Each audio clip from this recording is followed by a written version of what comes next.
뱅크런이란 금융기관, 특히 은행에 예금을 맡긴 사람들이 그들의 돈이 안전하지 않다고 느낄 때 동시다발적으로 자신의 돈을 찾으러 은행에 몰리는 현상을 말합니다. 이 현상이 발생하면 은행은 갑작스러운 대규모 인출 요구에 대응하기 어려워지고 최악의 경우 파산에 이를 수도 있죠. 은행은 고객이 맡긴 돈의 일부만 현금으로 보유하고 있기 때문에 모든 고객이 동시에 돈을 찾으려 할 경우 이를 충족시키기 어렵습니다. 뱅크런의 대표적인 예를 들어보겠습니다. 가장 유명한 사례 중 하나는 1929년 미국에서 발생한 대공황 시기의 뱅크런입니다.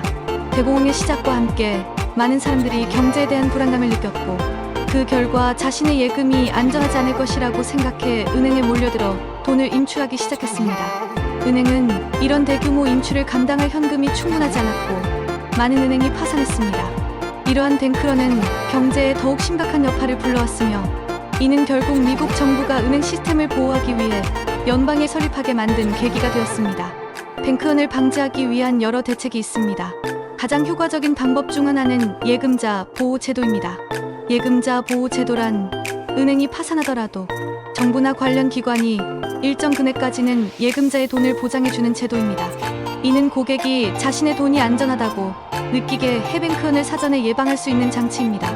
또 다른 방법은 중앙은행이 대출자의 최후 수단 lender of last resort 역할을 하는 것입니다. 위기 상황 시 중앙은행이 필요한 금융기관의 유동성을 제공하여 그들이 고객의 인출 요구를 충족시킬 수 있도록 지원합니다. 뱅크런은 경제 시스템에 심각적인 영향을 끼치므로 이를 예방하는 것이 매우 중요합니다. 예를 들어 2008년 금융위기 때도 비슷한 현상이 있었습니다. 이때 미국의 여러 금융기관이 큰 어려움을 겪었고 이는 전 세계 경제에 큰 타격을 주었습니다. 이러한 사례를 통해 우리는 금융 시스템의 안정성을 유지하고 고객의 신뢰를 확보하는 것이 얼마나 중요한지 이해할 수 있습니다.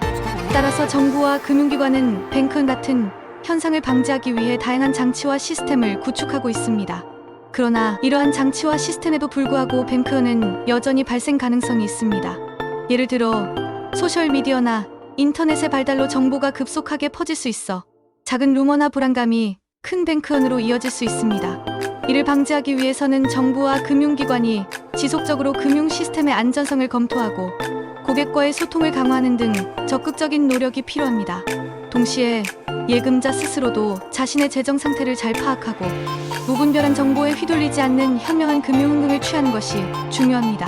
금융 역사를 통틀어 뱅크런은 경제 위기의 전조가 되곤 했습니다.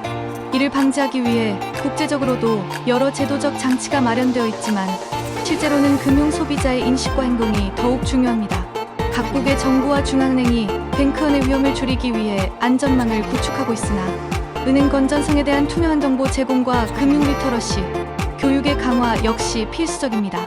뱅크런의 역사는 우리에게 금융 시스템의 취약점을 인식하고 이를 강화해야 한다는 교훈을 주며 이는 결국 개인, 금융기관, 그리고 정부의 공동 노력으로 해결할 수 있는 문제입니다.